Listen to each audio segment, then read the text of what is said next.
So hello and welcome back to Daily Tarot, and today, this week, we are using the Hoodoo Tarot.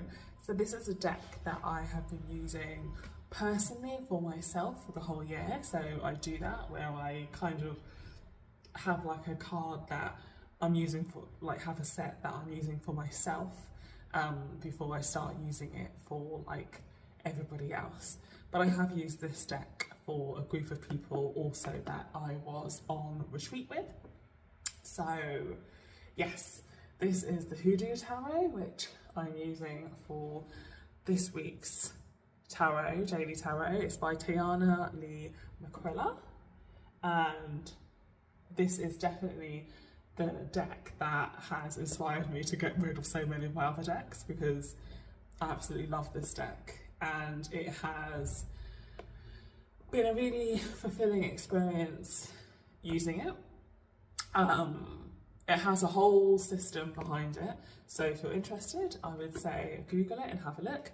But I'm going to be using these cards in the same way that I use all cards, as like with my intuition, right, as an intuitive reader.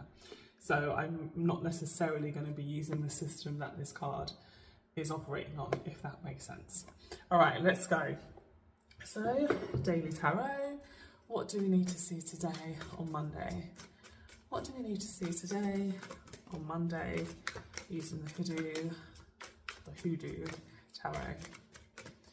What do we need to see today on Monday using the Hoodoo Tarot? What do we need to see today on Monday using the Hoodoo Tarot? And we have it here. It's the Son of Knives, okay?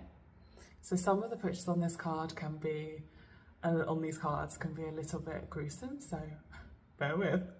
So this is the Son of Knives, which is the Page of Swords. You can see that he is stood outside of a house with a knife in his hand. So the Page of Swords is about clarity, okay? It's about swiftness of action that brings about clarity. Here there is a warning to not move too fast for fear that we will regret stuff, okay? This is not necessarily a call to action, but a call to rethink before action. This is really speaking to me today of think before you act, right? There's something here that he is wanting to do, perhaps out of rashness, perhaps out of hurt, and we are being reminded, think before you act, hold back, right? Soften your mind before you do anything that you may go on to regret. Take care.